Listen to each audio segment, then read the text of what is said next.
Seorang laki-laki yang bernama Abul As datang ke rumah Rasulullah SAW untuk melamar Zainab. Dia mengatakan, "Wahai Muhammad, saya ingin melamar putri engkau yang bernama Zainab."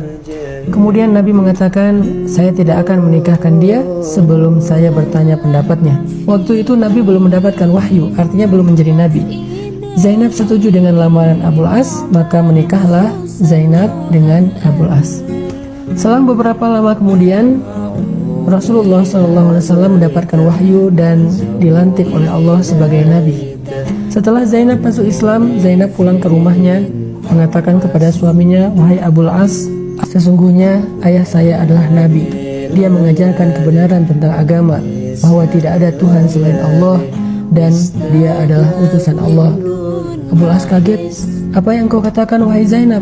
"Wahai Abul As, apa yang disampaikan ayah saya adalah kebenaran, dan saya pun telah meyakini kebenaran itu.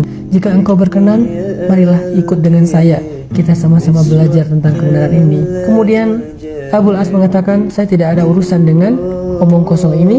Sesungguhnya saya tidak suka kepada orang yang telah mencela nenek moyang kita, mencela sesembahan kita, dan membuat kekacauan di tengah-tengah kaum kita."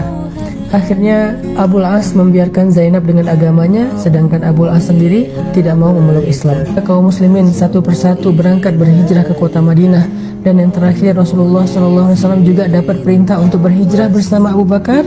Zainab bertanya kepada Rasulullah, "Ya Rasulullah, apakah saya perlu berhijrah ke kota Madinah sedangkan suami saya masih dalam keadaan belum beriman?"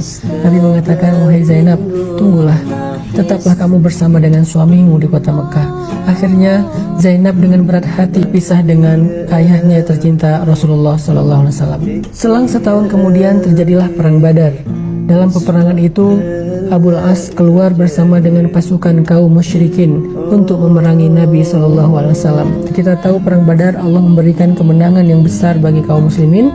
Ternyata Abul As termasuk di antara orang-orang yang ditawan di antara tawanan-tawanan di kota Madinah. Kemudian sampailah berita ke kota Mekah tentang penawanan Abul As kepada Zainab bintu Rasulullah. Zainab menjadi sangat bersedih di kota Mekah. Di satu sisi dia merasa bahwa yang ikut berperang ini adalah suaminya, tetapi di sisi yang lain yang diperangi adalah ayahnya. Zainab bingung bagaimana cara menebus Abul As, sedangkan Zainab tidak punya harta, mereka termasuk orang miskin. Sampai kemudian Zainab mencari sesuatu untuk bisa menebus suaminya kepada Rasulullah, maka dia mengirimkan sesuatu yang sangat berharga kepada Rasulullah di kota Madinah. Ketika Nabi memeriksa di antara tebusan-tebusan yang diberikan orang Quraisy untuk menebus tawanan mereka, Nabi menemukan satu benda yang sangat istimewa di antara tebusan itu, kalungnya Khadijah. Ketika Nabi melihat ada kalung Khadijah di antara banyak harta-harta tebusan, Nabi mengambil kalung itu. Wajah Nabi kemudian berseri-seri. Nabi kaget, "Ini milik siapa? Ini milik siapa?" Nabi mengatakan, "Wahai kaum muslimin, siapakah yang memberikan kalung ini kepada kalian?" Orang-orang mengatakan, "Ya Rasulullah, itu adalah tebusan untuk Abul As dari istrinya." Nabi kemudian menitikkan air mata.